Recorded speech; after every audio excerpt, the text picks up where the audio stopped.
చేస్తూ వస్తున్నారు. ఈ సినిమాకి డైరెక్టర్ కూడా హెల్ప్ చేశారు. ஆக்சுவலாக அவர் ஒத்துக்கிட்டதுக்கு அப்புறம் தான் எனக்கு இந்த கதையில் கான்ஃபிடென்ட்டே வந்துச்சு. ఆయన ఒప్పుకున్న తర్వాతే ఈ కథ మీద నాకే కాన్ఫిడెన్స్ వచ్చింది. அதோட ரிசல்ட்டை நீங்கள் படம் பார்த்துட்டு சொல்லுவீங்க. ఆ రిజల్ట్ మీరు సినిమా చూసి చెప్పండి. இப்போ கதை சூப்பர் கதை, வித்தியாசமான கதை, இதெல்லாம் நாங்கள் சொல்கிறத விட படம் సూపర్ సినిమా, విచిత్రమైన సినిమా ఇదంతా మేము చెప్పడం కంటే படம் பார்த்துட்டு நீங்கள் சொன்னீங்கன்னா இப்போது சித்து சார் மேலே உங்கள் எல்லாருக்கும் ஒரு கான்ஃபிடென்ட் இருக்குல்ல, అది తిరుమவும் నిరూపించబడుతుంది. అదే సినిమా చూసి మీరు చెప్తే ఇప్పుడు సిద్ధు సార్ మీద ఒక కాన్ఫిడెన్స్ పెట్టుకున్నారు కదా, ఆ కాన్ఫిడెన్స్ మీకు సినిమాలో కనిపిస్తుంది. మీరు తర్వాత చెప్పండి. అన్న Siddhanna why took Siddhu in this movie you? அதான் அதைத்தான் நான் சொல்கிறேன். அது படத்தில் தான் இருக்குது. நான் இப்போ ఇங்கே சொல்ல విரும்பல. ఆ సమాధానం నేను ఇక్కడ చెప్పినా అర్థం కాదు, మీ సినిమాలు చూస్తే మీకే అర్థమైపోతుంది. సార్ సిద్ధు గారు హుక్ లైన్ மட்டும் வச்சு సిద్ధు సార్ வந்து ఓకే பண்ண முடியாது. அந்த ఫస్ట్ பிடிக்காத பொண்ணு ఒక హుక్తో మాత్రం ఇతన్ని ఒప్పుకో చేయలేము, ఎందుకంటే ఎదవాయుడు చాలా ప్రశ్నలు అడుగుతాడు. இல்லை, அது அவர் கூட கேட்டிருந்தாரு, அவர் எக்ஸ்பிளைன் பண்ணார். அதை தாண்டி இந்த படத்தில் அதோட ஸ்க்ரீன் பிளே, இதோட நரேஷன், இது எல்லாமே அவருக்கு ఇంప్రెస్ பண்ணதுனால సో డీటెయిల్ స్క్రీన్ ప్లే, ఆయన ప్రతి ప్రశ్నకి నేను సమాధానం ఇచ్చాను కాబట్టి షూటింగ్కి వచ్చాడు. సో సినిమా చూసి ఎంజాయ్ చేయండి. ఇంకేదైనా?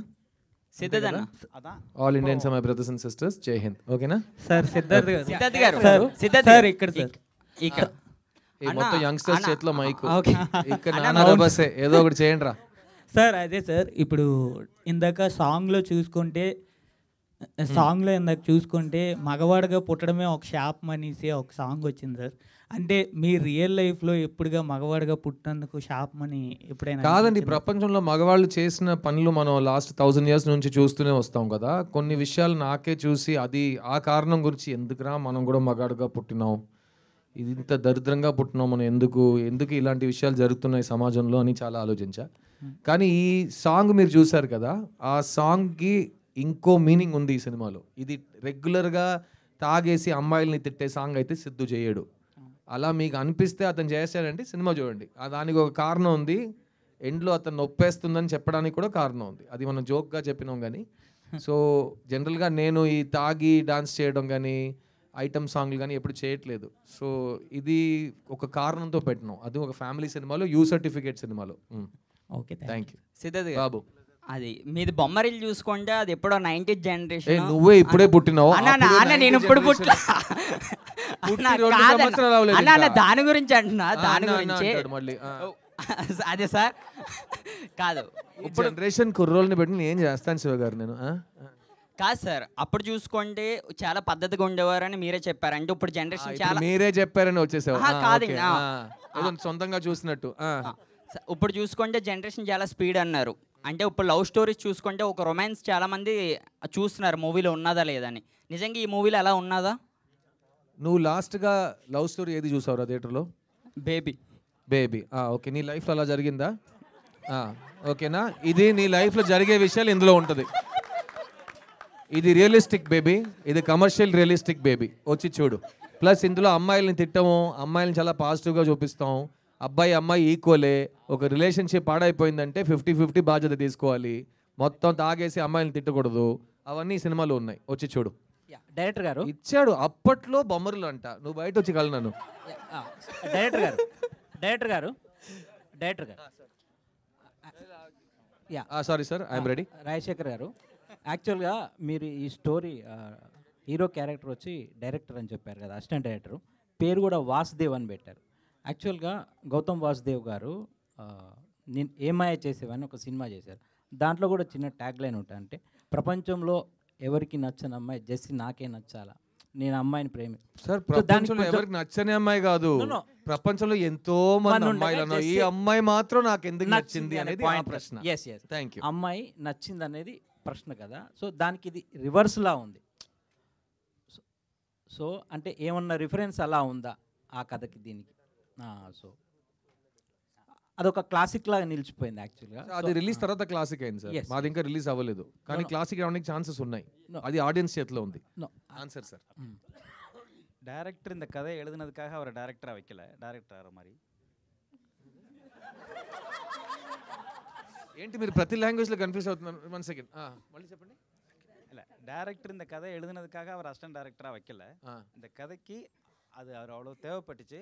இது உங்களுக்கு படம் பார்க்கும்போது புரியும். నాకు ఇప్పుడే అర్థం అవ్వలేదు. ఆయనకి సినిమా చూసి ఎలా అర్థం అవుతుంది మీరు చెప్పింది? 1 సెకండ్.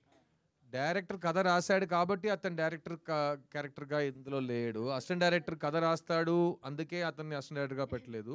అతన్ని అసిస్టెంట్ డైరెక్టర్గా నేను ఎందుకు పెట్టానని సినిమా చూసి మీకు అర్థం అవుతుంది. కరెక్టా సార్? మీరేంటి కరెక్ట్?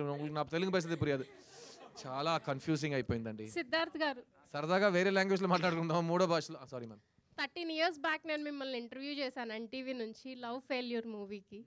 అప్పుడు ఎలా ఉన్నారో ఇప్పుడు కూడా అలానే ఉన్నారు. నేను మాత్రం మీరు అక్కడి నుంచి అలాగే ఉన్నావు మ్యామ్. ఎలా మ్యామ్ ఎలా ఉంటాను, ఇది చెల్లి అలాగే ఉన్నావు నువ్వు. ఎవరు చెప్పినా ఆ మాట వినదు నువ్వు. యు సేమ్, మన అందరు సేమే. లేదు, మేము ఆంటీస్ కూడా అయిపోయాం, మీరు మాత్రం అలానే ఉన్నారు. ఎలా? హౌ? మీరు ఈ జన్మలో ఆంటీ ఎవరండి? ఓకేనా? ఇంకో విషయం ఏంటంటే, నేను ఇప్పుడు మీరు నన్ను నా ఫేస్ చూసి మాట్లాడుతున్నారు కదా, నేను జనరల్గా అద్దం చూడను. సో నేను నా ఐస్కి వెనకాల నుంచి లైఫ్ని గడుపుతా, ఒక నటుడుగా ఒక విషయాన్ని ఆలోచించి దాంట్లో దూరి నేను యాక్ట్ చేస్తా. నేను అద్దం ముందు ప్రాక్టీస్ చేయను. నేను ఒక్కొక్క షాట్ ముందు నేను ఎలా ఉన్నానని అడగను అద్దాన్ని. ఎందుకంటే నాకు అర్థం చెప్పగలేదు నేను ఎవరో, నా వయసు ఏంటో అని. నాకు లోపల అనిపించాలి. So I will always be Siddhu. And నా ఎనర్జీ ఏజ్ ఆఫ్ 16 నుంచి ఇప్పుడు నా ఏజ్ మీకే తెలుసు, నేను చెప్పక్కర్లేదు. ఎందుకంటే ఇడు అంటాడు అప్పట్లో బొమ్మరులు అంటాడు, మళ్ళీ వచ్చేస్తారు మైక్ పట్టుకుని. సో ఆ వయసు నేను చెప్పక్కర్లేదు మీకు. But I still feel young. And నేను మళ్ళీ చెప్తున్నాను, నాకు చేయాలని చాలా బోల్డ్ ఉన్నాయి. ఆ అవకాశాలు ఇంకా నాకు ఎవరైనా ఇవ్వట్లేదంటే నేను సొంతంగా క్రియేట్ చేసుకుంటా. అయినా కొన్ని అవకాశాలు ఉంటాయి. మా కమల్ హాసన్ గారికి దొరికిన అవకాశాలు, మా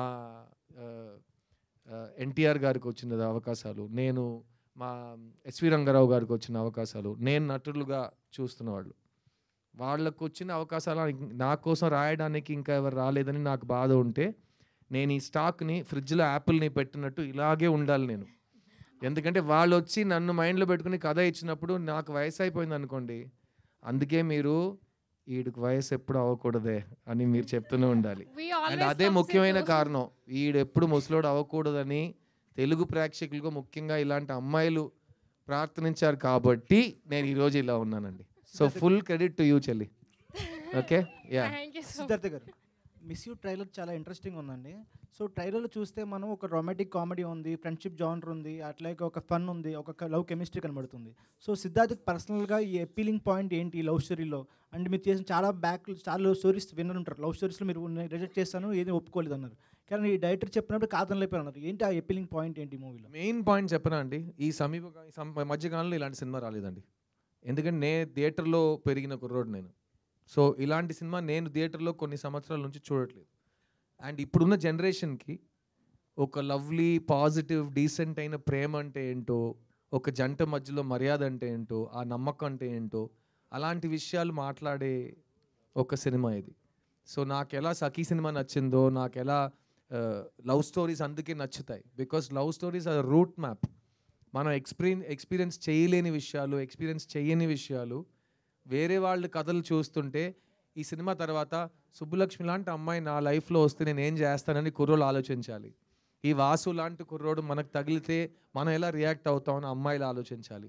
అలాంటి వాళ్ళకి సూటబుల్ పార్ట్నర్స్ ఒక సినిమాలో క్యాండిడేట్స్గా, ఆర్టిస్ట్గా మీ ముందు ఉంటే అది ఒక ఫ్యాంటసీ కాదు, అది చాలా రియాలిటీకి తగ్గట్టు ఒక ఎక్స్పీరియన్స్.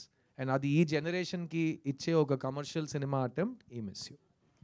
సిద్ధార్థ్ గారు, సిద్ధార్థ్ గారు ఎక్కడ సార్? ఓకే సార్, చిన్న సినిమా రిలీజ్ అయిన తర్వాత నా లైఫ్లో మళ్ళీ ఇటువంటి సినిమా చేయలేను అని చెప్పేశారు.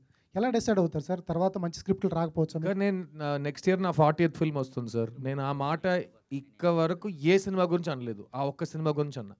ఎందుకంటే అది నేను సొంత డబ్బులు పెట్టి, ఆ సొంత డబ్బులు పెట్టి ఎవరు తీయని సినిమా, గట్టిగా చెప్తున్నా ఎవరు తీయలేని సినిమా నేను తీసి థియేటర్లోనే ఈ సినిమా రిలీజ్ అవుతుందని 8 నెలలు వెయిట్ చేసి, అన్ని భాషల్లో ఒకే రోజు సినిమా రిలీజ్ అవ్వాలని ఒక కలకంటూ, ప్రతి భాష నేను సొంత గొంతులో డబ్ చేయాలని ప్లాన్ చేసి, ఒక్కొక్క లాంగ్వేజ్లో ఒక కొత్త స్లాంగ్, ఒక నేటివిటీ నేర్చుకుని, మొదటిసారి కన్నడలో డబ్ చేసి మండ్యాలో మాట్లాడే కన్నడ నేర్చుకున్నా. నా కన్నడ తెలియదు, కానీ మండ్యాలో మాట్లాడే కన్నడ